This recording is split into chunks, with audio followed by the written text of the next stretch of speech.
second hour. It's a Thursday. You know what that means. It's time for Bonus Stage Plus.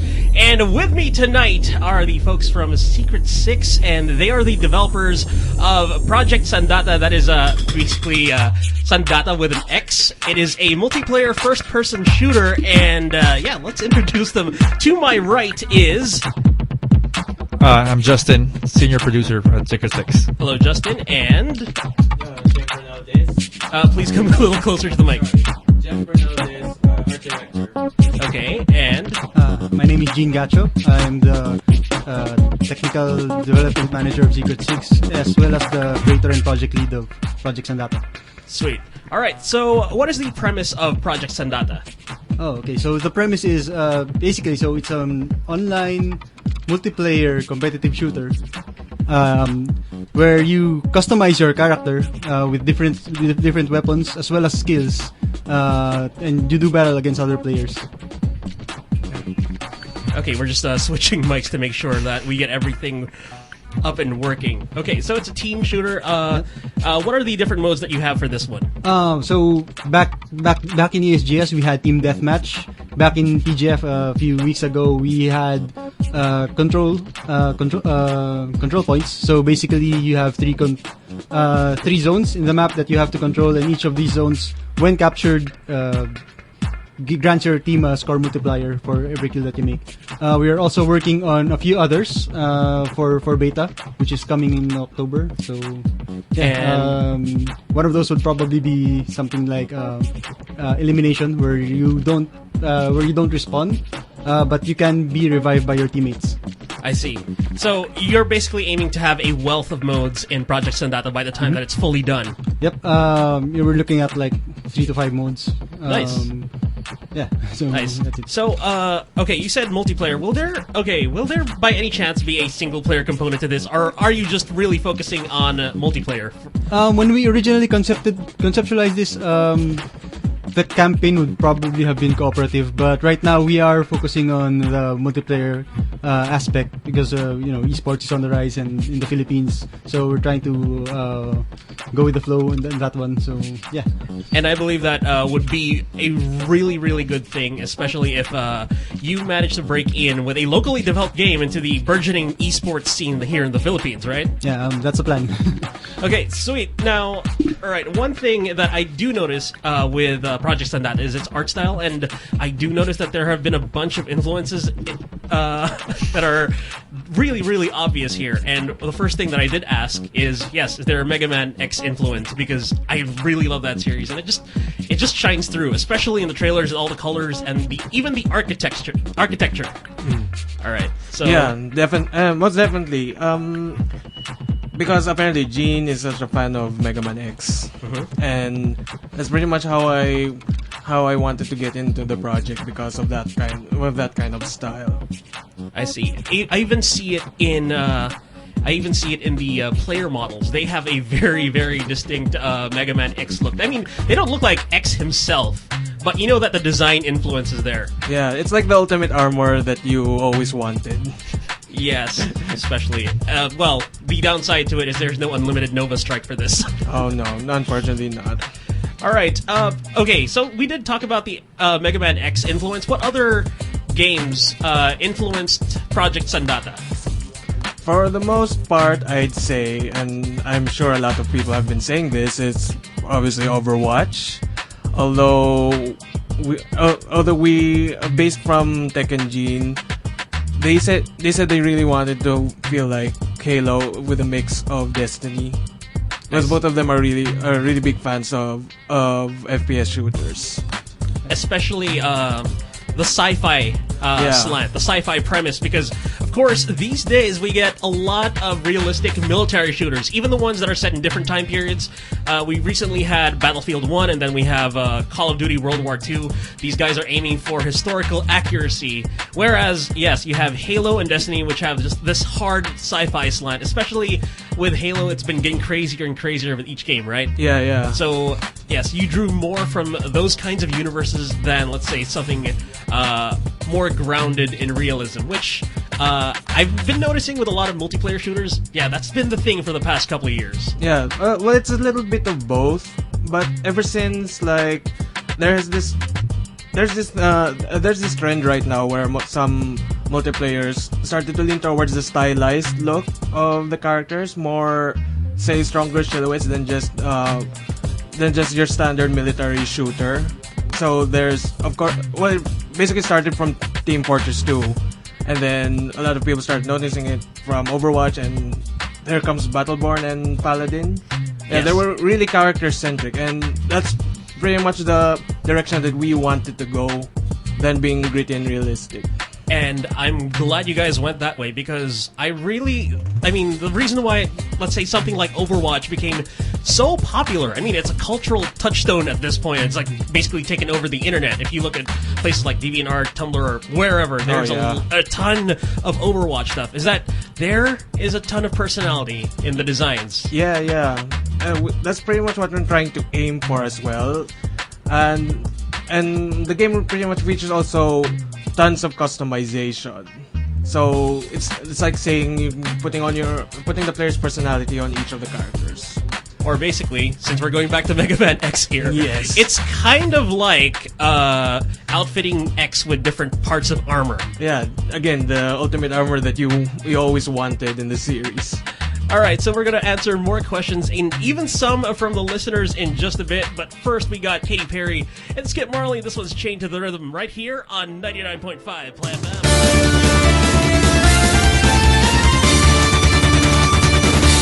You're still here on the bonus stage, and it is, of course, Thursday. It's Bonus Stage Plus. We have Secret6 with us, the developers of Project Sanada, and we are going to get a little bit more technical right now.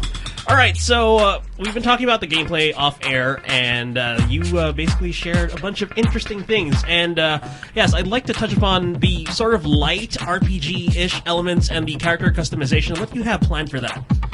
So basically the character will be fully customizable. We want the players to be attached to their characters. Unlike recent hero shooters, you have a personality character with their own personality. We want the players to put their personality in the game. So we have like RPG elements like customization of armor, as well as the weapons that you're gonna bring in. We have lots of weapons to choose from, and we are working on a system where each weapon would have different perks. So even if you get the same kind of weapon, your friend would probably have the same weapon with different perks. So we also have a skill tree of sorts. So we have a class system where we have 2 working classes right now. If you've played it in PJF, we're working on the 3rd one. Each class would have 2 elements each, and each of these elements would determine what kind of skills that you can bring with your class. So similar to MOBA, we have 4 skills. One of them would be your ultimate, and these skills you use in conjunction with your weapons to try and beat the enemy team. So it's kind of like you're taking influences from other genres too, and not just other first-person shooters. Yeah, more or less MOBA. But, I think that's kind of the trend with hero shooters. Is they're like kind of mixing first-person, FPS games with MOBAs. Especially with stuff like, I guess the 3 at the forefront. We have Overwatch, we have Battleborn, and then Paladins have a very, very distinct MOBA influence. And yes, it's basically up to 3 skills and then an ultimate.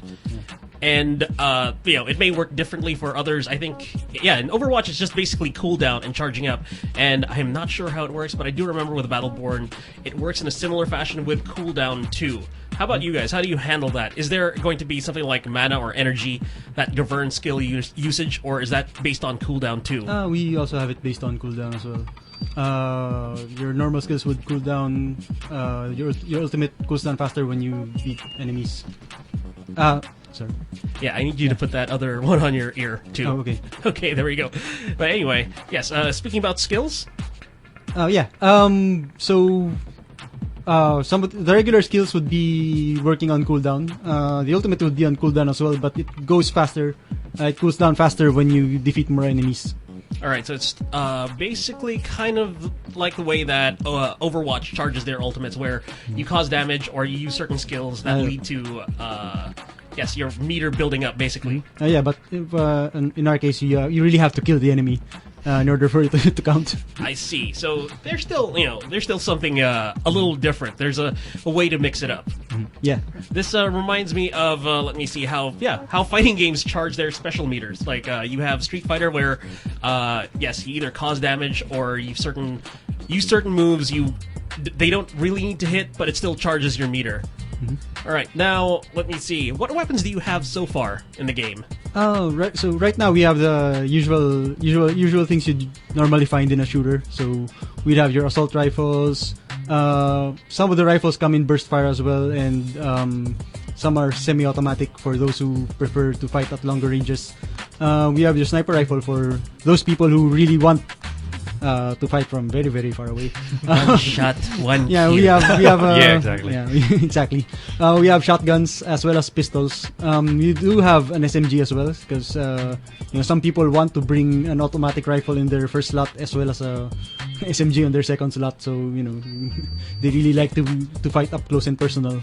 Okay, take a spray and pray approach to this. I'm more of a. I think I like fighting in close quarters, so shotguns are normally what I pick for engagements like these. But okay, so these weapons, given that Project Sandata is a little heavy on the sci-fi fantasy, are you planning more, let's say, out of this world or out there weapons down the line? Because these are still based on real world firearms that we're talking about here. Yeah, we do have some plans for some more. Because right now we have only the rocket launcher and the heavy weapon slot.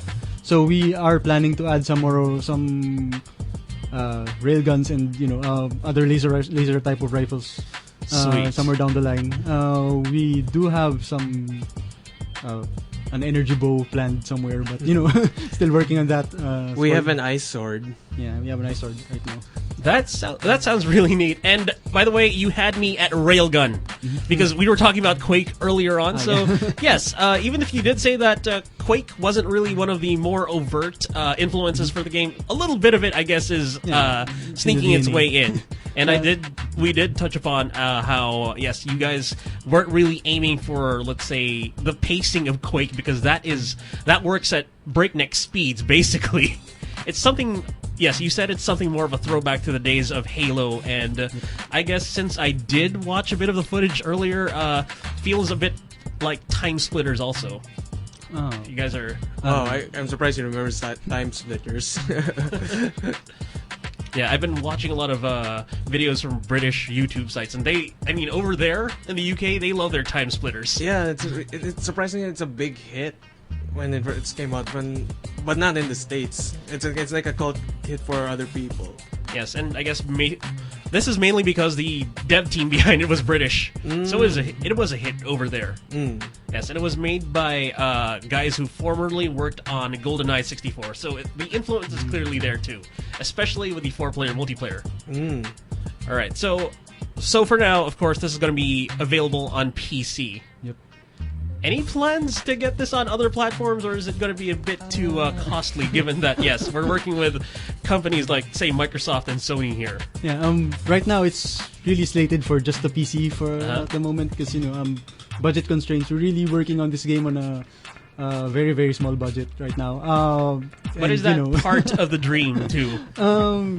If the opportunity presents itself, sure, we'll go for it. There have been talks of Switch as well, but I'm not really sure if how the specs would go on that one.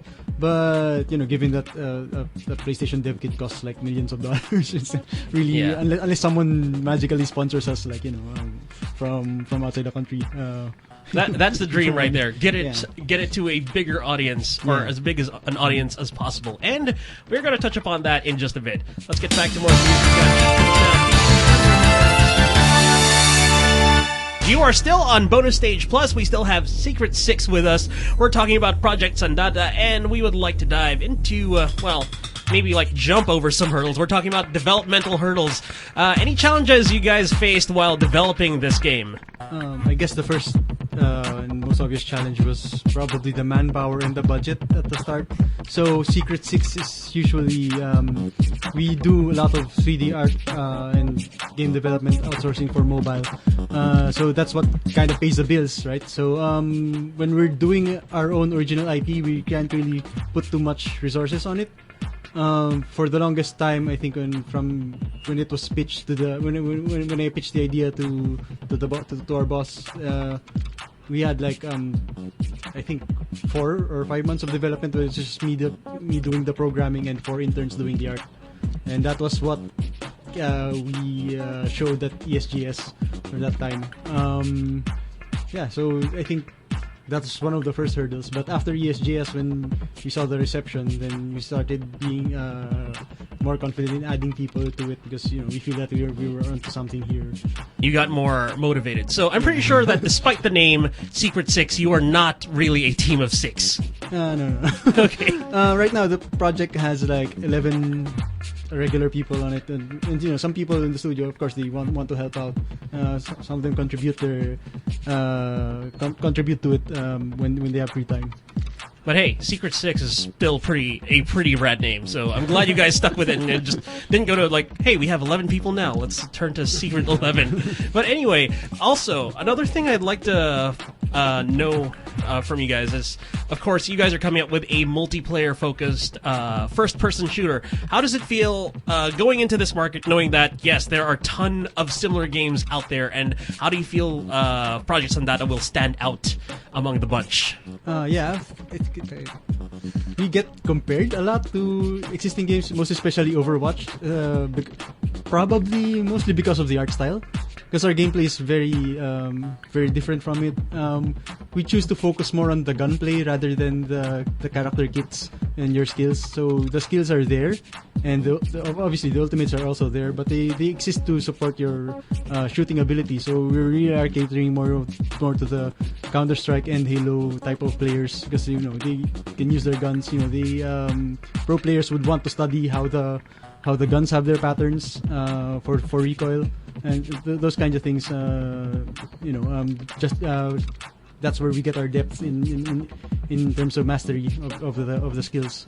In terms of standing out, obviously we took a step into the right direction by choosing a more stylized approach. The overall studio art director initially wanted us to switch over to a more realistic style, but they said, given the time constraints that it takes like one entire month to make one character in 3D, one human model, basically, a photorealistic human model, it's not gonna cut it. You're not gonna make any, we're not gonna hit the schedules if we go that route. But it does a lot to separate us, and we're also trying to work in a very Filipino undertone to it. So a lot of the skills, and even weapons are named after figures in Philippine mythology. Just can you give some examples? So right now, the wind element, if you choose to specialize in the wind element is called Galura Wind. So nice. Galura is a mythological bird. So the fire element is basically called Bathala Fire because it sounds. That is a rad name. it sounds rad when you scream it. So while doing your ult, I guess. So those kinds of things. There are a lot of Filipino words when you look through the game currently. So some of our weapons, like Dalubhasa. One of our auto rifles is called Dalubhasa, or specialist, basically. Now that you mentioned it, since these have awesome names, at one point will you actually have your character shouting out the ability names? That's actually. We just had a meeting about that earlier. We're going to add voices to the characters now because back then. I'm raising my hand, by the way. I would like to get in on this, but anyway, that is really neat. And that is basically a heavy Overwatch influence, but I like the fact that this is going to have a very, very Filipino flavor, and I appreciate what you guys are doing. All right, so Project Sandata, it is currently in alpha right now, right? Yeah, alpha. So you guys are going to be rolling this out at various events, I guess, down the line throughout the calendar. And where can they find you online? So we have our Facebook page right now. We're still working on the website. You can follow us on Facebook for more details and more updates. What's the URL? Sorry. No, just follow us on Facebook. Search Project Sandata, or if you want to follow our company, search for Secret6, secret6.com. All right, so there you have it. Find them online. That's facebook.com. and Facebook.com, and it's Project Sandata, right? All right, for updates, that's where you'll find where they're going to be next, so you get a chance to play the game. And you guys even regularly hold tournaments, right? Yeah, during floor shows we have tournaments. We are looking into probably having a tournament without the floor show somewhere. Right. Hopefully down the line you guys get to do that. And maybe I can wrangle some of my coworkers to join. Yeah. Form an esports team for Play FM. All right, thank you so much, guys. And we hope to see you again soon with a different build of the game. Ladies and gentlemen, that was Secret6, the makers of Project Sandata. And up next, we got something from Paramore. This one's called Hard Times.